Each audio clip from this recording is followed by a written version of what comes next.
Demandez le programme, c'est avec Estelle Martin. Et pour commencer aujourd'hui, un hommage au parrain de la house.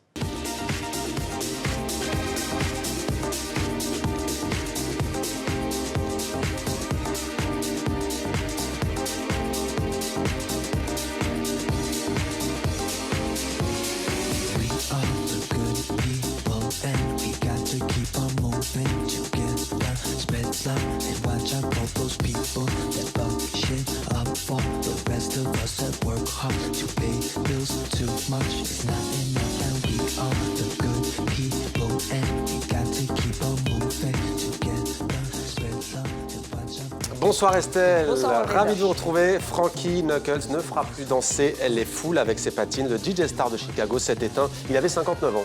Oui, et je ne sais pas vous, mais moi j'aurais bien aimé le voir aux platines et surtout danser jusqu'au bout de la nuit.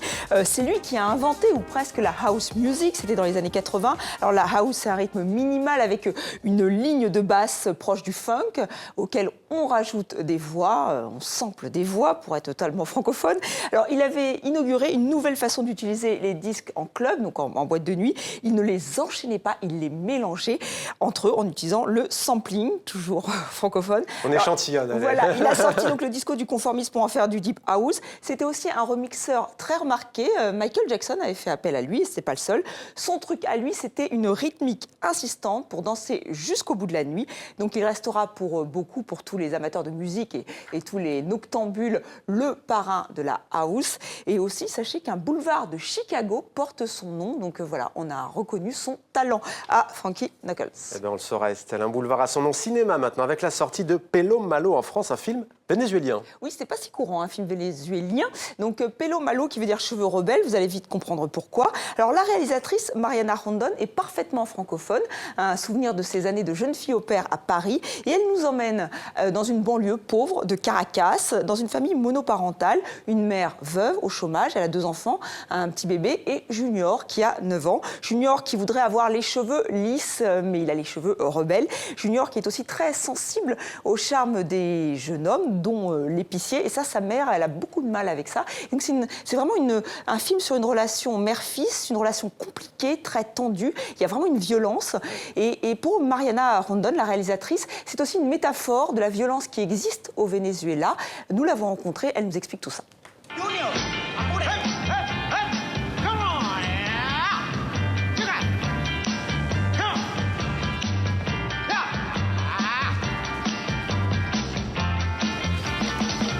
¿Por qué bailas así? Porque me da la gana. Ça que je sens, surtout dans les histoires politiques que nous avons, c'est que les violences, il étaient entrées chez nous, les violences, il est entré dans l'intimité, dans notre vie. Te vas a disfrazar para la foto. Y si mejor te disfrazas de militar para que tu mamá te quiera. Señora, no entiendo cuál es su preocupación. Yo quiero saber si por eso él es marico. No sufres, ¿verdad? Un pays aussi machiste que ça c'est trop dur pour quelqu'un qui commence la vie de s'enfronter à ça. Même si les filles ne prennent une décision, si les garçons est ou non est, il essaye de se montrer à sa mère le plus joli possible pour qu'elle l'aime.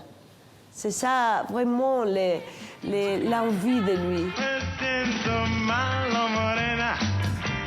Te voy a cuidar hasta que seas viejita. ¿Qué le echaste? ¡Te echaste mayonesa en la cabeza! Te voy a cortar el pelo. Solo quiere ser bonito y arreglarse.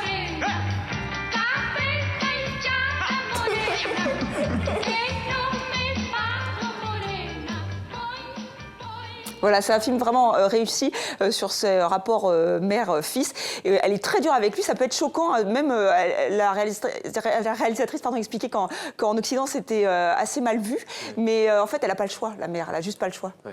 Eh bien, à voir donc. Hein. Et on se quitte avec une revue, Estelle, un peu particulière, un peu spéciale, la revue de guerre de Tropa Fandanga. Oui, traduire la troupe de Gueux ou l'armée de Gueux en portugais. Cette comédie musicale qui nous vient de Lisbonne est un clin d'œil aux revues à la portugaise du XXe siècle. Je ne connaissais pas. Un genre très populaire où on revenait en musique et en chanson sur les grands événements de l'année et où on était assez critique. Il y en a même eu sous la dictature de Salazar. Alors la Tropa Praga revisite le genre et nous retrace toute l'histoire du Portugal en chanson et en costume improbable. Regardez. Marche!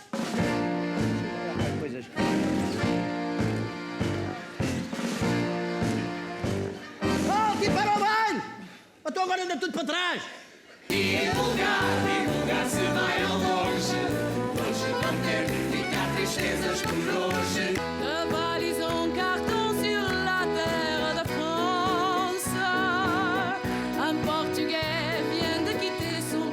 Voilà, petit clin d'œil à Linda de Souza, c'est à voir à la MC93, c'est à Bobigny, c'est ce week-end, donc en France, en région parisienne.